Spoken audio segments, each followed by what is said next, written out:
Let us start by recalling natural numbers. These numbers are represented by capital N.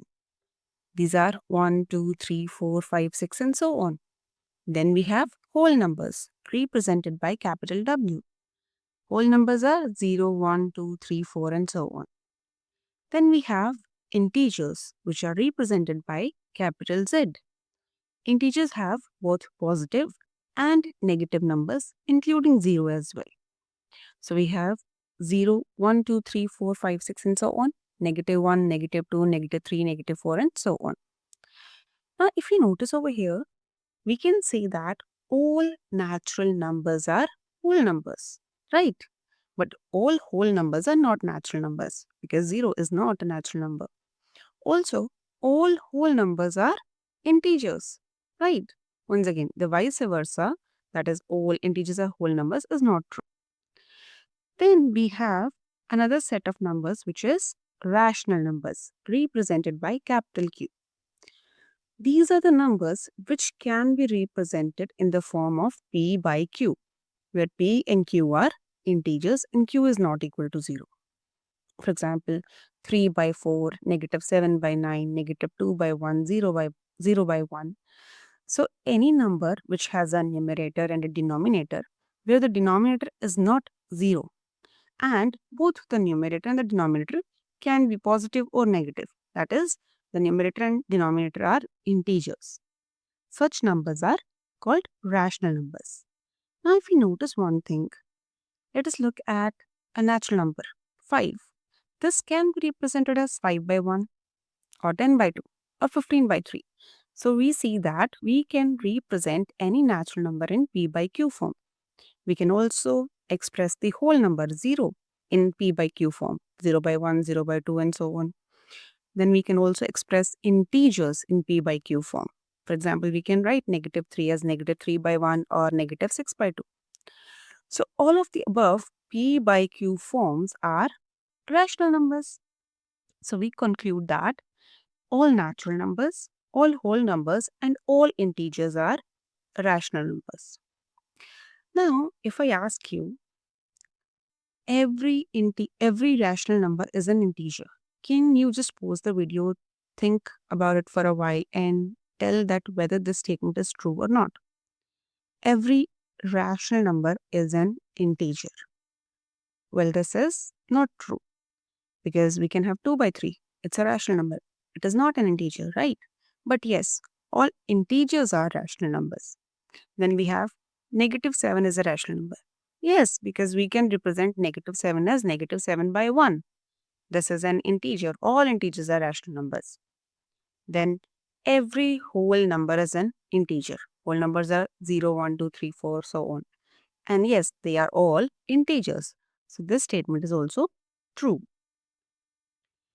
Now we have a collection of numbers over here and we are going to put them into their respective boxes. So let's start with the first one, 1. 1 is a natural number. It is an integer, a whole number and also a rational number. Then we have 1 by 2. It is a rational number. Negative 2, not a natural number, not a whole number. Yes, it is an integer and a rational number. 0.5, which is actually 5 by 10 or 1 by 2. Not a natural number, not a whole number, not an integer, but a rational number. 4, 1 by 2. This mixed fraction, which is actually 2 into 4, 8 plus 1, 9. 9 by 2, which is a rational number again. Negative 33 by 7. It's written in the form of P by Q. Right, so it is a rational number. 0. 0 is not a natural number. It's a whole number, an integer, and a rational number. 4 by 7 is rational. And 22 is natural number, whole number, integer, and rational number. Now, just look at this rational number, 1 by 5. We can write it as, we can express 1 by 5 as 2 by 10 or 3 by 15 or 100 by 500, right? These are called equivalent rational numbers. So what do you observe here is that rational numbers do not have a unique representation in the form of P by Q, right? We can represent one particular rational number in multiple ways. So there are infinitely many rational numbers equivalent to 1 by 5. Now to represent them, we usually choose the simplest form. So when we say that P by Q is a rational number, we are assuming that Q is not equal to 0 and P and Q have no common factors other than 1. That is, it is written in its simplest form, where P and Q are co-primes. They have no common factors other than 1. Now, let us try to represent a rational number pictorially and on number line. Here we are taking 3 by 4. So, let us represent it using a circle. Now, when we say 3 by 4, we actually mean 3 parts out of 4 equal parts. So, the total number of parts are 4. So, let us divide this circle into 4 equal parts. Now, we need to represent 3 out of 4. So, we can just shade 3 parts out of 4 parts. And here we have represented 3 by 4. We can also represent it like this using rectangles. Now let us represent 3 by 4 on a number line. Whenever we are going to represent a rational number on number line, we should look if the numerator is less than the denominator or greater than the denominator. See, if the numerator is less than the denominator, for example, in this case, 3 by 4, the rational number always lies between 0 and 1. This is actually 0.75. So it lies between 0 and 1. So we'll just plot a number line. We'll mark 0 and then we'll mark 1. It's positive, so it is going on the right hand side of 0. Now, we will always look at the denominator. Denominator says 4. So we are going to make 4 partitions. So in order to make 4 partitions, we can place 3 bars like this. So we have 4 equal parts. 1, 2, 3, 4. Right? Now think about it. 0 can be written as 0 by 4. Correct. And 1 can be written as, if we want 4 in the denominator, we need to have 4 in the numerator as well, because 4 by 4 is 1. So if this is 0 by 4 and this is 4 by 4, that means this is 1 by 4, this is 2 by 4, and this is 3 by 4. So this is how we have represented 3 by 4 in the number line. Now let's say if we want to represent negative 3 by 4, that will lie between 0 and negative 1. Once again, we have 4 partitions. This is negative 4 by 4. So this is negative 1 by 4, negative 2 by 4, negative 3 by 4. Now let us represent 3 by 2 and negative 3 by 2 on number line. Here, if you'll notice, in this case, 3 by 2, the numerator is greater than the denominator. Forget the negative sign for a while. The numerator is greater than the denominator. So over here, just think about it. 3 by 2. If we'll just divide it, it is 1.5, right? So it lies between 1 and 2.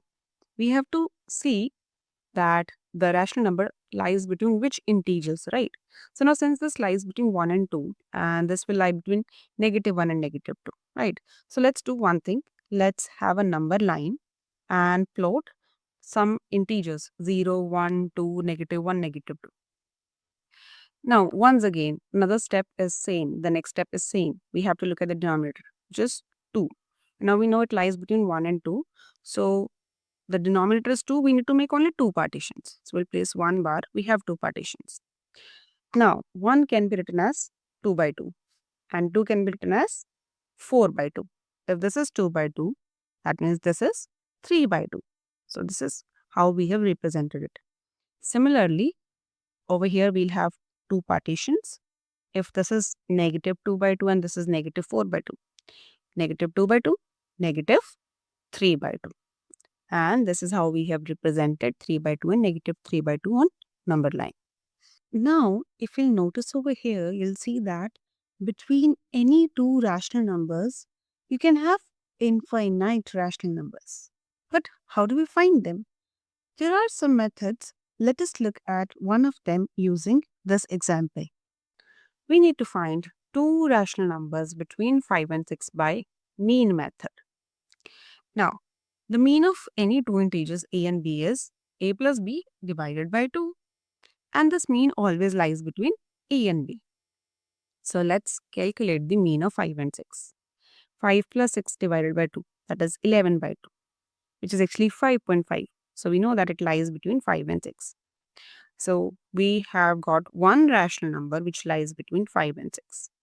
Now we can just repeat this process multiple times to get more rational numbers. So we already have one. Now how about we find the mean of 5 and 11 by 2? Then we'll get another rational number which will be between 5 and 11 by 2, which is definitely between 5 and 6, right?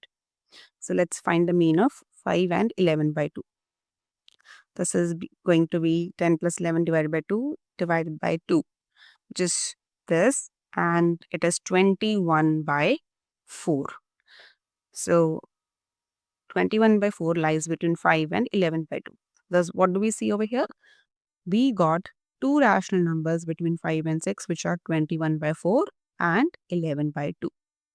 We can find many more rational numbers using this mean method by continuing the same process.